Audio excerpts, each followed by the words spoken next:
Cet épisode gourmand vous est proposé par Parmigiano Reggiano, le véritable parmesan.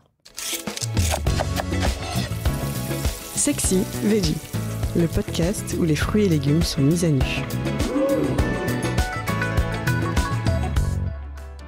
La poire, et si on en faisait tout un fromage ? On la trouve tendre et généreuse, elle semble aussi un peu fragile. C'est peut-être de là qui vient l'expression « être bonne poire ». Je trouve simplement que la poire est délicieuse. Fruit de l'automne par excellence, elle nous ouvre délicatement les portes de l'hiver. On la consomme crue, cuite, pochée, en tarte, en compote. Je suis Alessandra Pierini, journaliste et autrice culinaire. J'ai longtemps été restauratrice et épicière, animée par ma passion de la gastronomie et des bons produits. Je vis à Paris, mais je suis née à Gênes, en Italie, et je partage avec vous quelques conseils pour sublimer un fruit que j'adore, la poire. S'il existe environ 2000 variétés de poires dans le monde, on en cultive une dizaine en France, dont les plus connues sont la Conférence, la William ou la Comice.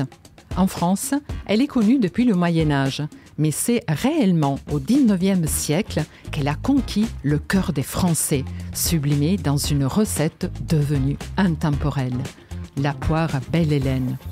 On cueille les premières poires à la main dès la fin du mois d'août. On les choisit alors bien mûres, mais bien sûr avant qu'elles ne tombent de l'arbre. Leur chair est alors juteuse et sucrée.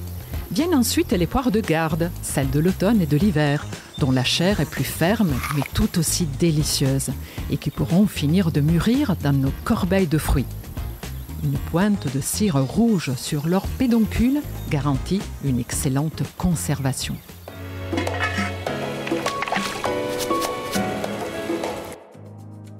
Avec la poire, on peut préparer des plats complets très simples et vraiment savoureux, comme des salades et même un sandwich.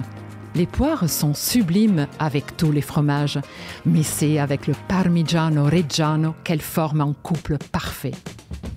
Pour le sandwich, il faudra choisir une poire tendre, beurrée, onctueuse qui enveloppe la bouche.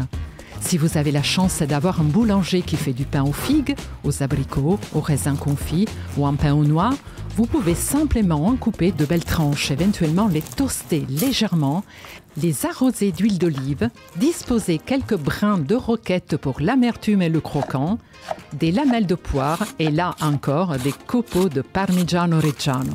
Il n'y a plus qu'à croquer dedans à pleines dents pour en apprécier la saveur et le fondant.